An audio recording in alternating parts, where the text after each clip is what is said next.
નમસ્કાર દોસ્તો, સ્વાગત છે તમારું 24 ફેબ્રુઆરીના ટોપ 10 કરંટ અફેર્સના ક્વેશ્ચનની અંદર. ચાલો શરૂઆતથી તેના ટોપ 10 ક્વેશ્ચન. આજનો પહેલો ક્વેશ્ચન, તાજેતરમાં નવીનતમ DFS સર્વે મુજબ ભારતમાં કેટલા ટકા લોકો પ્રાથમિક ટ્રાન્ઝેક્શન મોડ તરીકે યુપીઆઈ જે છે એને પસંદ કરે છે?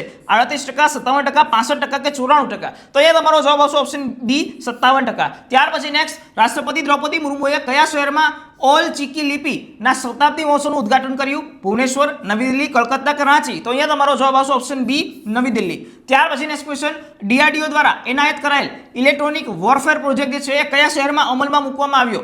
બેંગલુરુ, પુણે, હૈદરાબાદ કે ચેન્નઈ? તો અહીંયા તમારો જવાબ આવશે ઓપ્શન સી, હૈદરાબાદ. ત્યાર પછી નેક્સ્ટ ક્વેશ્ચન, દર વર્ષે 24 ફેબ્રુઆરીના રોજ ભારતમાં કયો રાષ્ટ્રીય દિવસ ઉજવવામાં આવે છે? રાષ્ટ્રીય વિજ્ઞાન દિવસ, રાષ્ટ્રીય પંચાયતી રાજ દિવસ, કેન્દ્રીય ઉત્પાદક શુલ્ક દિવસ કે રાષ્ટ્રીય મતદાતા દિવસ? તો એ તમારો જવાબ આવશે ઓપ્શન સી, કેન્દ્રીય ઉત્પાદક શુલ્ક દિવસ. ત્યાર પછી નેક્સ્ટ, વર્ષ 2025 માટે BBC Indian sports woman of the યરનો એવોર્ડ કોણે જીત્યો છે? દિવ્યા દેશમુખ, પ્રીતિ પાલ, અંજલિ ભાગવત કે સ્મૃતિ મંદાના? તો એ તમારો જવાબ આવશે ઓપ્શન ડી, સ્મૃતિ મંદાના. ત્યાર પછી નેક્સ્ટ ક્વેશ્ચન, હાલમાં એક્સરસાઇઝ મિલન 2026ના ભાગરૂપે કયા શહેરમાં મિલન વિલેજનું ઉદ્ઘાટન કરવામાં આવ્યું? કોચી, મુંબઈ, ચેન્નઈ કે વિશાખાપટ્ટનમ? તો એ તમારો જવાબ આવશે ઓપ્શન ડી, વિશાખાપટ્ટનમ. ત્યાર પછી નેક્સ્ટ ક્વેશ્ચન, તાજેતરમાં રક્ષામંત્રી રાજનાથસિંહે કઈ સંસ્થાના નવી મિસાઇલ ઇન્ટિગ્રેશન ફેસિલિટીનું ઉદ્ઘાટન કર્યું છે? DRDO, બેલ, HAL, હલ કે ઇસરો? તો એ તમારો જવાબ આવશે ઓપ્શન બી, BEL, બેલ.